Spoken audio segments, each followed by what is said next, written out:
මේ ශ්‍රී ලංකා ගුවන් විදුලි සංස්ථාවයි. ජාතියේ සංනිවේදකයා විශ්වාසය සමග පෙරට.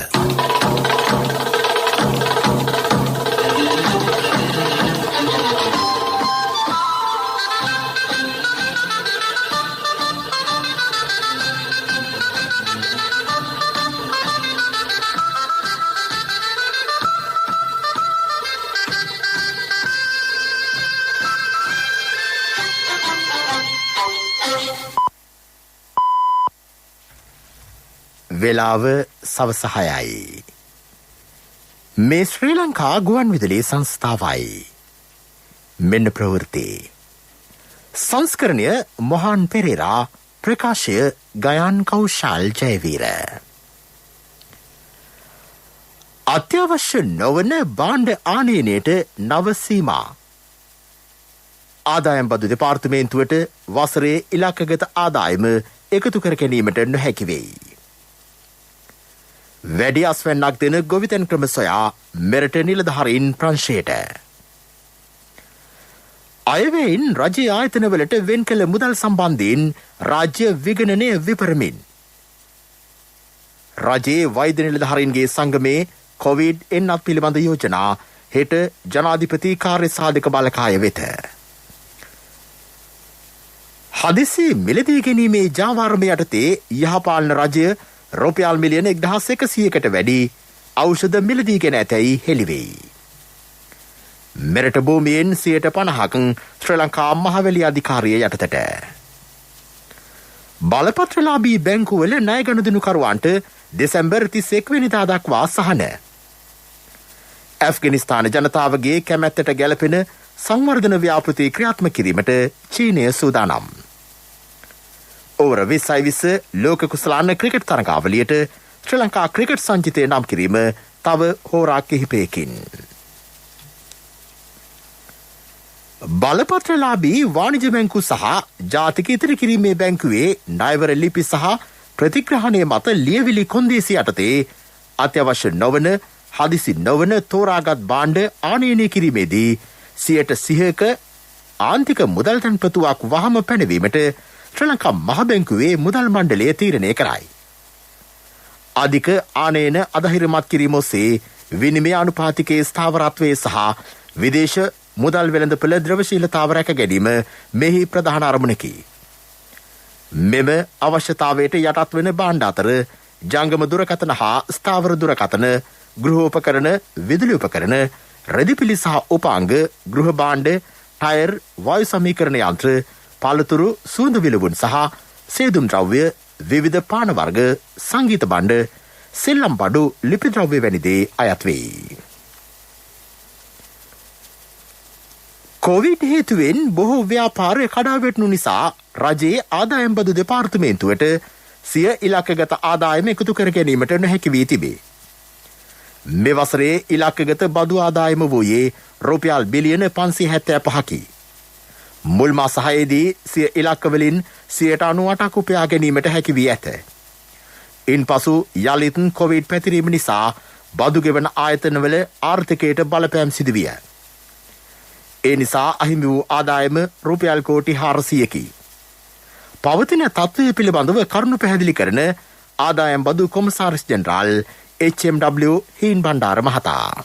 ජනවාරි මාසයේ ලැබුණු ඉලක්කය තමයි මිලියන 5,75,000. එතකොට ඒකෙන් අපි මුල් මාස 6ට දීපු ආදායම් ඉලක්කයෙන් 98ක් මුල් මාස 6 තුළ සපරලා තියෙනවා. නමුත් ඊට පස්සේ මේ කොවිඩ් වසංගතයත් සමග මේ වෙනකොට තත්ත්වය ගත්තොත් 2020 අගෝස්තු 31 වෙනකොට එකතු කරන්න ඕන ආදායම බිලියන 356යි. අපි අගෝස්තු 31 වෙනකොට එකතු කරගන්න අපට හැකි වුණේ 316ක් වගේ ප්‍රමාණයක්. ජනවාරි ඉඳලා අගෝස්තු 31 වෙනකොට අපට බිලියන 40ක 41ක වගේ ආදායම අඩුවීමක් සිදු වෙලා තියෙනවා.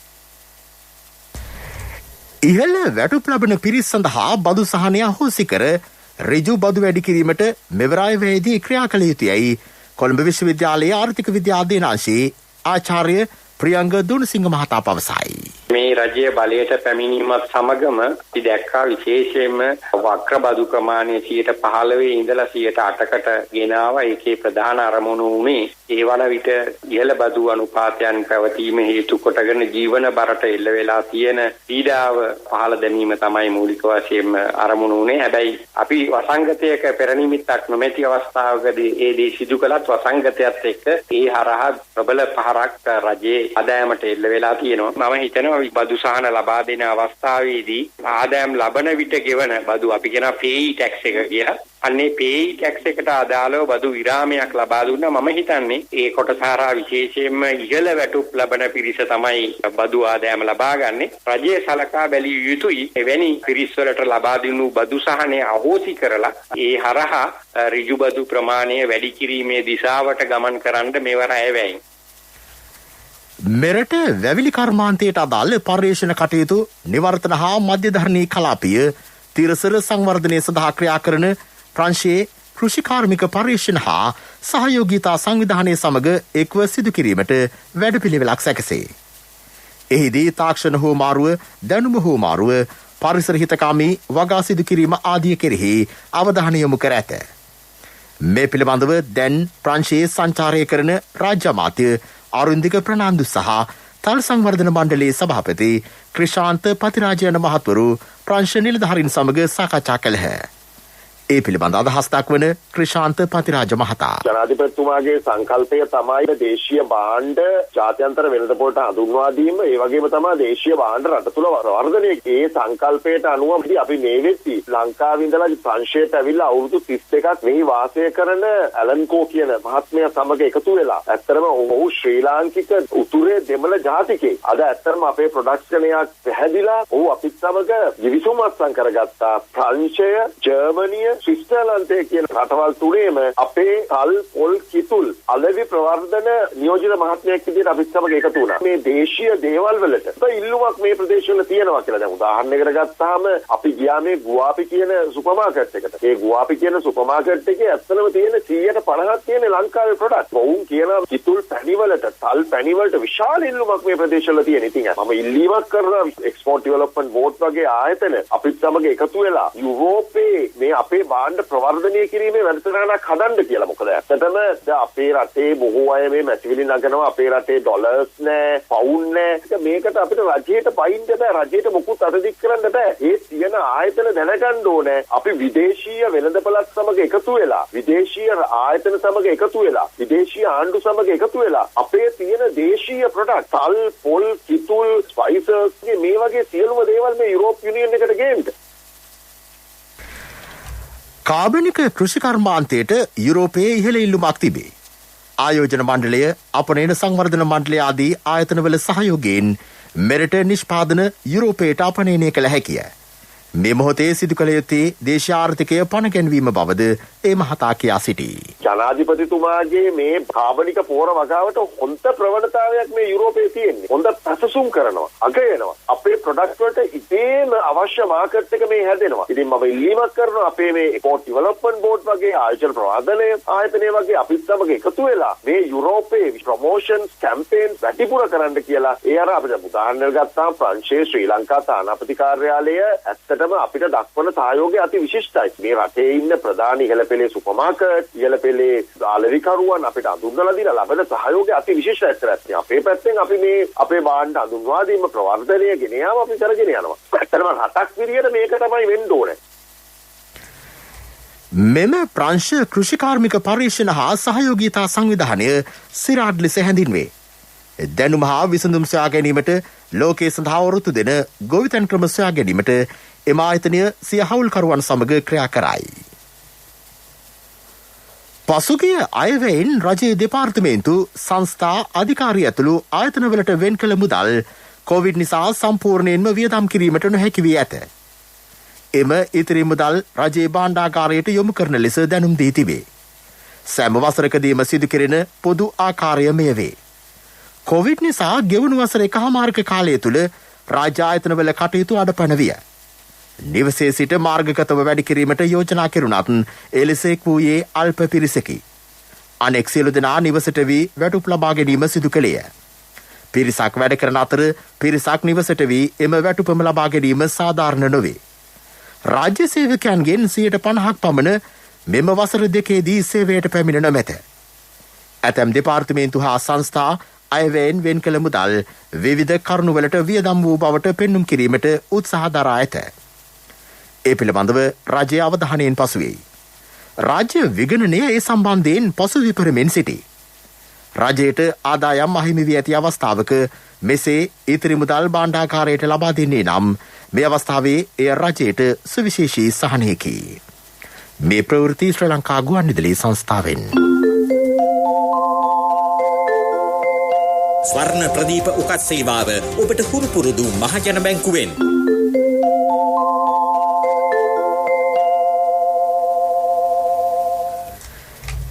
මෙරටට ලැබීමට නියමිත ෆයිසර් එන්නත් මාත්‍රා මිලියන 4 මගින් වයස අවුරුදු 12-18 අතර වයස් කාණ්ඩය සම්පූර්ණයෙන්ම එන්නත් කළ හැකියයි රජයේ වෛද්‍ය නිලධාරීන්ගේ සංගමය සඳහන් කරයි. තමන් මේ පිළිබඳව සෞඛ්‍ය අමාත්‍යවරයාද දැනුවත් කළ බව එම සංගමේ ලේකම් වෛද්‍ය සෙනල් ප්‍රනාන්දු මහතා කියයි. වයස අවුරුදු 18-34 අතර අය සඳහා සයිනෝෆාම් හා වෙනත් සුලභව ලබාගත හැකි එන්නත් භාවිත කිරීම යෝග්‍යය. ලෝක සෞඛ්‍ය සංවිධානය ඇමරිකාවේ එන්නත් කටයුතු පිළිබඳ ආයතන බ්‍රිතාන්‍ය ආයතන කිහිපයක් වයස අවුරුදු 12-18 අතර දරුවන්ට ෆයිසර් යෝග්‍ය බව තහවුරු කර තිබේ. මේ නිසා වයස අවුරුදු 18-34 අතර අයට ෆයිසර් ලබා දීම නවත්වා එම එන්නත් පාසල් දරුවන්ට ලබා දෙන්නයි සෞඛ්‍ය සේවා අධ්‍යක්ෂ ජනරාල්වරයාගෙන්ද එම සංගමේ ඉල්ලීමක් කර ඇත. පාසල් දරුවන් කඩිනමින් එන්නත්කරණය කිරීම මගින් දෙමාපියන්ට දරුවන් පාසල් වෙත එවීමට විශ්වාසයක් ගොඩ නැගේ. මීට අදාළව තම සංගමේ ඉදිරිපත් කළ යෝජනා හෙට පැවැත්වෙන ජනාධිපති කාර්යසාධක බලකායේ අවධානයට යොමු කිරීමට අමාත්‍ය කෙහෙලිය රඹුක්වැල්ල මහතා එකඟ වූ බව එම වෛද්‍ය සංගමය කියා සිටී. දිස්ත්‍රික්ක 4ක ගම්මාන 410ක් එක්කොට නව මහවැලි කලාප දෙකක් පිහිටුවේ. මේ දක්වා මහවැලි කලාප 10ක් තිබුණේ. අලුතින් එක්වන්නේ දැදුරුවය යෝජනා ක්‍රමය සහිත එන් කලාපය සහ වයිඹ පළාත් මහඇල බල ප්‍රදේශයයි. එය එම් කලාපය වශයෙන් 12 වන මහවැලි කලාපය ලෙස ශ්‍රී ලංකා මහවැලි අධිකාරියට එක්වෙයි. කුරුණෑගල පුත්තලම අනුරාධපුරය හා මාතලේ දිස්ත්‍රික්කයේ ප්‍රාදේශීය ලේකම් කොට්ටාශ 26ක් යෝජිත විශේෂ මහවැලි කලාපවලට අයත් වෙයි. මේ යටතේ ශ්‍රී ලංකා භූමියෙන් 50% ප්‍රදේශයක් ශ්‍රී ලංකා මහවැලි අධිකාරියේ සංවර්ධන සැලැස්මට ඇතුළත් වෙයි. මෙම නව මහවැලි කලාප දෙක සඳහා කැබිනට් අනුමැතියද ලැබී ඇත. පසුගිය කාලයේ උග්‍ර පානීය හා වාරි ජල හිඟයක් තිබූ මෙම දිස්ත්‍රික්ක ආවරණය වන පරිදි ඉදිකළ මහා පරිමාණ ව්‍යාපෘතිවල ප්‍රතිලාභ මේ අනුව ජනතාවට ලැබෙනු ඇත. අයිස්ක්‍රීම් හා යෝගට් නිෂ්පාදනයට ප්‍රමුඛතාව නොදී දියරකිරි හා පිටිකිරි නිෂ්පාදනයට ප්‍රමුඛතාව ලබා දෙන්නයි රජය පෞද්ගලිකාංශයෙන් ඉල්ලීමක් කරයි. දිවෙන පුරා දැනට ඇති කිරිපිටි හිඟේට කඩිනමින් විශේෂ වැඩපිළිවෙලක් ක්‍රියාවට නංවන බව රාජ්‍ය අමාත්‍ය ඩී.බී. හේරත් මහතා පවසයි. එහිදී දියරකිරි පරිභෝජනයට ජනතාව යොමු කෙරේ. දියරකිරි පහසු බිලට ජනතාවට ලබා දීමට ක්‍රමවේද සකස් කරමින් පවතී. රටේ කිරි නිෂ්පාදනය ඉහළ නැංවීමට ගත් ක්‍රියාමාර්ග වේගවත් කර ඇතැයිද ඒ මහතා කියයි. ඖෂධ හදිසි මිලදී ගැනීමේ ජාවාරමය යටතේ යහපාලන රජය රුපියල් මිලියන 1140ක ඖෂධ මිලදී ගැනීම කර ඇතැයි රාජ්‍ය ඖෂධ නීතිගත සංස්ථාව පවසයි. 2020 අප්‍රේල් මාසයෙන් පසු එවැනි කිසිදු මිලදී ගැනීමක් සිදු කර නොමැත. යහපාලන සමයේ හදිසි පිළිකා ඖෂධ බව පවසමින් රුපියල් මිලියන 2කට වැඩි ඖෂධ ගෙන්වා ඇත. කොරෝනා ආසාදිත 27 හැවිරිදි මවක් අද සොයිසා කාන්තාරෝහලේදී 3 නිවුන් දරුවන් බිහි කර තිබේ. සියලු දෙනා යහපත් සෞඛ්‍ය තත්ත්වයෙන් සිටින බව රෝහල් ආරංචි මාර්ග කියයි. සන්ෂයින් සුද්දා ඝාතනය කළ බවට සැකකර අත්අඩංගුවට ගත් ප්‍රධාන පෙළේ මද්‍රව්‍ය ජාවාරම්කරුවෙකු වෙන නදුන් චින්තක නොහොත් හරක්කටාගේ ගෝලයා ලබන 24 වෙනිදාතෙක් රක්ෂිත බන්ධනාගාරගත කෙරේ. මොහු වැලිගම පදිංචි අයෙකි. ජාතික ඖෂධ නියාමන අධිකාරියේ දත්ත මැකියාමේ සිද්ධියට අදාළව අත්අඩංගුවට ගත් පෞද්ගලික සමාගමේ ප්‍රධාන විධායක නිලධාරියා අප මත නිදහස් කෙරේ. ඔහු අද කොළඹ මහේස්ත්‍රාත් අධිකරණයට ඉදිරිපත් කර තිබිණි. එපික් ලංකා ටෙක්නොලොජිස් ආයතනයේ ප්‍රධාන විධායක ඊයේ අත්අඩංගුවට ගනු ලැබිය. බොබ් මාලි අත්අඩංගුවට ගැනේ. පසුගියදා බේරුවලදී අත්අඩංගුවට ගත් කිලෝ 300කට ආසන්න මද්‍රව්‍ය තොගය සම්බන්ධයෙන් අවශ්‍යව සිටි ප්‍රධාන සැකකරුවන මොහු අත්අඩංගුවට ගැනීම සඳහා පොලිසිය විශේෂ නිවේදනයක්ද නිකුත් කරනු ලැබිය. ඔහුගේ සත්‍ය නම චමින්ද තාබ්‍රෙව් ලෙස හඳුනාගෙන තිබේ. සැකකරු ඇල්පිටිය ප්‍රදේශයේදී පොලිස් අත්අඩංගුවට පත්වී ඇත. මේ ළඟට ප්‍රමුඛ පුවත. මහජන බැංකුවෙන් රන් පවුමකට ලබා දෙන අත්තිකාරම් මුදල් දැන් තවත් වැඩි කළා. ඔබේ රන් බහඬ සඳහා රාජ්‍ය බැංකුවක ආරක්ෂාව සමග දිවයිනේ විශාලතම ශාඛා ජාලයෙන් සේවාව. ස්වර්ණ ප්‍රදීප උකත් සේවාව ඔබට හුරුපුරුදු මහජන බැංකුවෙන්. ප්‍රමුඛ පුවත ඔබ වෙත ගෙනෙන්නේ සෑම ගෙදරකම සිටිය යුතු වෙද මහත්මයා සිද්ධාලේප.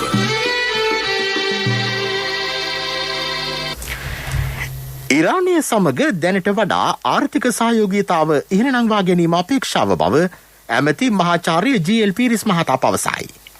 ද්විපාර්ශ්වික වෙළඳාම ආයෝජන සංචාරක කර්මාන්තය බලශක්ති වැනි අංශවලින් එම සහයෝගීතාව ඇති කරගත හැකියයි ඒ මහතා කියා සිටී. ඉරාන ඉස්ලාමීය ජනරජයේ තානාපති හෂේන් අසාසාදේ මහතා සමග විදේශ අමාත්‍යාංශයේ පැවති සාකච්ඡාවකදී ඇමතිවරයා මේ බව පැවසිය. ජගත් මානව හිමිකම් සැසිවාරයේදී මෙන්ම අනෙකුත් ජාත්‍යන්තර වේදිකාවලදී ඉරානය ශ්‍රී ලංකාවට දුන් සහාය ඇමතිවරයා අගය කළේය. ප්‍රමුඛ පුවත ඔබ වෙත ගෙන ආවේ සෑම ගෙදරකම සිටිය යුතු වෙද මහත්මයා සිද්ධාලේප. සත්‍යයේ හඬ අවධානය පිණිසයි. ප්‍රසිද්ධ සමාගම්වල සන්නාම නාමයන් භාවිත කර විවිධ වෙබ්ලිපින යොදා ගනිමින් සමාජ මාධ්‍ය යෙදවුම් හරහා නොමිලේ ත්‍යාග ලබා දෙන්නේ යයි දැක්වෙන පණිවිඩ හෝමාරුවල ඉහළ යාමක් දක්නට ඇතැයි ශ්‍රී ලංකා තොරතුරු තාක්ෂණ සංගමය සඳහන් කරයි. මෙට අදාළව පැමිණිලි 100කට වැඩි සංඛ්‍යාවක් ලැබී ඇතැයි එම ආයතනය පෙන්වා දෙයි. මෙම ව්‍යාජ පණිවිඩ හරහා සංවේදී දත්තවලට හානි සිදුවිය හැකිය. මේ හරහා අවශ්‍ය නොවන මෘදුකාංග ජංගම දුරකථනයේ ස්ථාපිත විය හැකිය. එබැවින් එම පණිවිඩ සඳහන් බොත්තම එබැවින් වළකින්නැයි අවධාරණය කෙරේ. විදෙස් පුවත්.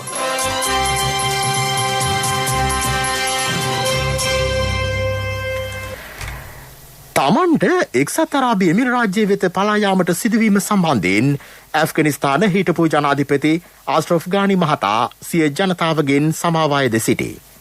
එම ක්‍රියාදාමය තම ජීවිතයේදී ගත් දුෂ්කරතම තීරණය බව ඔහු කියා සිටී. තමන් යන විට ඩොලර් මිලියන 169ක් රැගෙන ගිය බවට කරන ප්‍රකාශ පදනම් විරහිත බවද ඒ මහතා ට්වීටර් පණිවිඩයක් මගින් සඳහන් කරයි. ඉදිරියේදී ඇතිවිය හැකි පුළුල් ප්‍රචණ්ඩ ක්‍රියා වළක්වා ගැනීම සඳහා රට හැර යාම හැර වෙනත් විකල්පයක් තමන්ට නොමැති වූ බව ඔහු පෙන්වා දෙයි. ඇෆ්ගනිස්තානයේ පිරිමි හා කාන්තාවන් ඇතුළු සියලු දෙනාට නිදහසේ තම කටයුතු කරගෙන යාමට ඉඩදී ප්‍රජාතන්ත්‍රවාදී රාමුව ගොඩනැගීමට තමා වසර 20ක් කැප කළ බවද ඔහු අවධාරණය කරයි. ඇෆ්ගනිස්තාන ජනතාවට සිය කැමැත්ත මත රටේ තත්වයට ගැලපෙන සංවර්ධන මාර්ගය තෝරා ගැනීම සඳහා චීනය සහාය දෙන බව චීන විදේශ අමාත්‍යාංශය සඳහන් කරයි. මේ වන විට තලයිවාන් සංවිධානය තාවකාලික ආණ්ඩුවක් පිහිටුවා තිබේ. ඇෆ්ගනිස්තානය තම අසල්වැසි රටකි. එරටේ ගැටලු කෙරෙහි චීනය දරන ස්ථාවරය ස්ථිරමෙන්ම පැහැදිලි බව එම අමාත්‍යංශයේ ප්‍රකාශක වර්න් වෙම්බින් මහතා පවසයි. ඇෆ්ගනිස්තානයේ ස්වාධිපත්‍යයට හා භෞමිකා ඛණ්ඩතාවයටද චීනය ගරු කරනු ලැබේ. ඇෆ්ගනිස්තානයේ අභ්‍යන්තර කටයුතුවලට මැදිහත්වීමට චීනයට අවශ්‍ය නොමැත. එන්නත් මෙතෙක් නොලැබූ ජනතාව කොරෝනා සාධනයට ලක් වූහොත් ඔවුන් අතර විකෘති ප්‍රභේද බිහිවීමේ වැඩි අවධානමක් තිබෙන බව ජාත්‍යන්තර සංකරාවක් පෙන්වා දී. එම විකෘති ප්‍රභේද එන්නත් මාත්‍රා 2ම ලබාගත් අයටද ආසාදනය විය හැකිය. විශේෂයෙන් ඩෙල්ටා වැනි ප්‍රභේදයකට ප්‍රතිශක්තිකරණය මැඩ පවත්වා යළි යළිත් සක්‍රිය වීමේ අවස්ථාව පවතී. කොරුණා ආරම්භක අවස්ථාවේ පැවති ප්‍රභේදයට එන්නත සාර්ථකව ප්‍රතික්‍රියා දැක්වත් ඩෙල්ටා ප්‍රභේදයට එහි ක්‍රියාකාරීත්වය අඩු තත්වයක් පෙන්නුම් කර ඇත. පෙරසර සංවර්ධනයක පුවත් සම්පින්ඩනය සංවර්ධන පුවත්.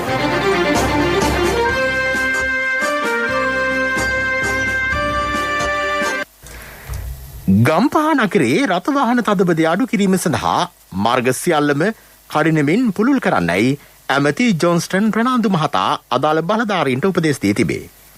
එසේ සංවර්ධනය කිරීමට ගම්පහ මාර්ග 15ක් හඳුනාගෙන තිබේ. මූලික සැලසුම් දැනටමත් සකස් කර අවසන්ය. මේකමුව ගෙරිවිල්ල මාර්ගය වයිහන්දිය දක්වා මන්තිරු 4කට පුළුල් කෙරේ. ක්‍රීඩා පුවත්.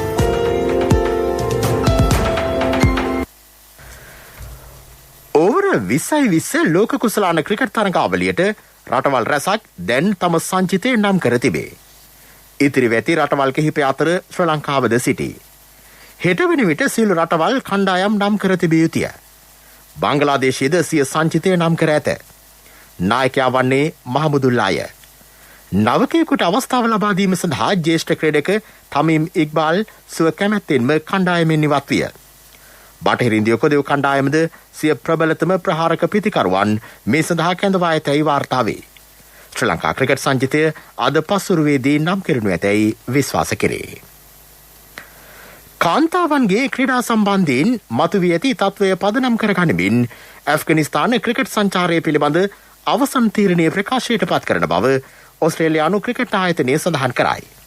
තලිබාන් සංවිධානය ඉකුද්දා සඳහන් කළේ කාන්තාවන් ක්‍රීඩාවල යෙදීම පිළිබඳ තමන්ගේ කැමැත්තක් නොමැති බවයි. ඔස්ට්‍රේලියානු ක්‍රිකට් ආයතනය සඳහන් කරන්නේ ක්‍රීඩාව සියලු දෙනාට පොදු වූවක් බවයි. ඇෆ්ගනිස්තානය ඊට සහාය නොදක්වන්නේ නම් ඉදිරියේදී ඇෆ්ගනිස්තානයත් සමග තරඟාවලිය සම්බන්ධයෙන් අවසන් තීරණයක් ගැනීමට තමන්ට සිදුවන බව ඔවුන් අවධාරණය කරයි.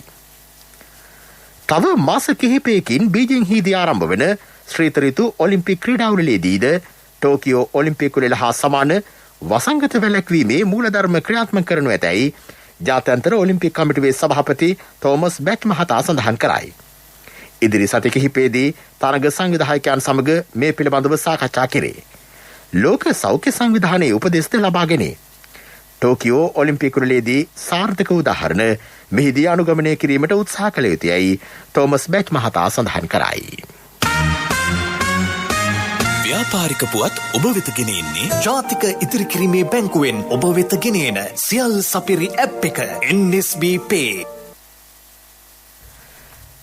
ගාල්ල දිස්ත්‍රික්කයේ අපනයන කෘෂි කලාප පිහිටුවීමට රුපියල් මිලියන 36ක් වෙන් කෙරේ. ඒ සඳහා ප්‍රාදේශීය ලේකම් කාර්යාල මට්ටමින් ව්‍යාපෘති යෝජනා කැඳවන බව ගාල්ල දිස්ත්‍රික් අපනයන සහකාර අධ්‍යක්ෂවරයා පවසයි. දල ජාතික නිෂ්පාදනයට කෘෂි කාර්මිකාංශයෙන් ලැබෙන දායකත්වය වැඩි කිරීමේ අරමුණින් මෙම වැඩසටහන ආරම්භ කර ඇත. එම දිස්ත්‍රික්කයට ප්‍රධාන ලෙස තෝරාගෙන ඇති කුරුඳු හා ගම්මිරිසිය. ඒ වෙනුවෙන් කුරුඳු හා ගම්මිරිස් පැළ බෙදා දීම ඉක්ුතා සිදු කෙරිණ. ව්‍යාපාරික පුවත් ඔබ වෙත ගෙනාවේ ඔබේ සියලුම බැංකු කටයුතු වඩාත් සුරක්ෂිතව පහසුවෙන් කරගන්න ජාතික ඉතිරි කිරීමේ බැංකුවෙන් ඔබ වෙත ගෙනෙන සියල් සපිරි ඇප් එක NSB Pay. මුදල් හුමාරු, බිල්පත් ගෙවීම්, ක්‍රේලෝඩ්, ක්‍රෙඩිට් කාඩ් ගෙවීම්, ලංකා QR ආදී සේවාවන් රැසක් සමගින් බැංකු ගිණුම් කිහිපයක් සමග එකවර ලියාපදිංචි වීමේ පහසුකම ඔබ කොතැනක සිටියත් ඔබේ බැංකු කටයුතු එසැනින් කරගන්න ඩිජිටල් විසඳුම Play Store හෝ App Store හරහා දැන් නොමිලේම ඩවුන්ලෝඩ් කරගන්න NSB Pay. වැඩි විස්තර ළඟම පිහිටි ශාඛාවෙන් හෝ 0112 379 379 අමතන්න. කොන්දේසි සහිතයි. ආර්ථික පුවත් ආවරණය යුතුයකම් වගකීම් එක්ක සල්ලි ඉතුරු කරන්න ලේසි නෑ. ඔබේ ස්ථාවර තැන්පතට ආකර්ෂණීය පොලියක් හා ආරක්ෂාවක් දෙන්න අපි පොරොන්දු වෙන්නේ ඒකයි. LOLC Finance ස්ථාවර තැන්පතු ඉතිරිය උතුරන්න. 2001 දෙසැම්බර් 13 වෙනි දින නීතිගත කරන ලද LOLC Finance PLC ICRA Lanka limited වෙතින් SLA ස්ථාවර ශ්‍රේණිය ලබා ඇත. 2011 අංක 42 දරන මුදල් ව්‍යාපාර පනත යටතේ ශ්‍රී ලංකා මහ බැංකුවේ මුදල් මණ්ඩලය වෙතින් බලපත්‍රලාභී මුදල් සමාගමකි. කොවිඩ් හේතුවෙන් බලපත්‍රලාභී බැංකුවල ණය ගනුදෙනුකරුවන් මුහුණ දී තිබෙන දුෂ්කරතා සැලකිල්ලටගෙන එම ණය ගනුදෙනුකරුවන් සඳහා මීට පෙර ලබා දී තිබූ ණය සහනය දෙසැම්බර් 31 වෙනිදා දක්වා දීර්ඝ කිරීමට සලකා බලන්නයි ශ්‍රී ලංකා මහ බැංකුව සියලුම බලපත්‍රලාභී වාණිජ බැංකු හා විශේෂිත බැංකු වෙත දැනුම් දී තිබේ. එහිදී නිශ්චිතව දැක් වූ සමස්ත ප්‍රතිලාභවලට නොඅඩු වනසේ බලපෑමට ලක් වූ ණය ගනුදෙනුකරුවන්ට ඔවුන් ඉල්ලා සිටින අතිරේක සහනද ලබා දෙන්නයි දැනුම් දී ඇත. ණය ගනුදෙනුකරුවන්ට ලබන වසරේ ජනවාරි සිට සිය ණය ගෙවීම් ක්‍රමානුකූලව සිදු කරගෙන යාම සඳහා අවශ්‍ය කටයුතු සකස් කර ගැනීමට මෙම නව ණය සහන කාලය උපකාරී වනු ඇතැයි විශ්වාස කෙරේ. ණය සහන සම්බන්ධයෙන් නිකුත් කළ චක්‍රලේඛය ශ්‍රී ලංකා මහ බැංකුව වෙබ් අඩවියේ දක්වා ඇත. 19:35 අංකයෙන්ද තොරතුරු ලබාගත හැකිය. මගේ මහත්තයා දාපු මේ රත්තරන් මුද්ද තමයි මගේ ජීවිතේ. LOLC එකට ඔයාලගේ රත්තරන් පණ වගේ. ඔයාලගේ රන් බහන්න අපි ළඟ තියනකල් ඔයාලට ජීවිත රක්ෂණයකුත් දෙන්නේ අපි විතරයි. වෙලාවට ගෙවා ගන්න බැරි වුණොත් ඔයාලගේ රත්තරන් කොහොම හරි ඔයාලටම දෙන එකයි අපේ ප්‍රතිපත්තිය. ගෙවා ගන්න අමාරු වුණොත් අපි කතා කරලා විසඳුමකුත් දෙනවා. මුද්දට මං හිතපු නැති ගාණක් හම්බුණා. ආපු ගමන් වැඩෙත් උනා. වටිනා තෑග්ගකුත් හම්බුණා. LOLC එක කරන ගනුදෙනුවක් රත්තරන් වටින ගනුදෙනුවක් කියන්නේ ඒකනේ. LOLC ෆයිනෑන්ස් රන්සවි රන්නය සේවාව. රත්තරන්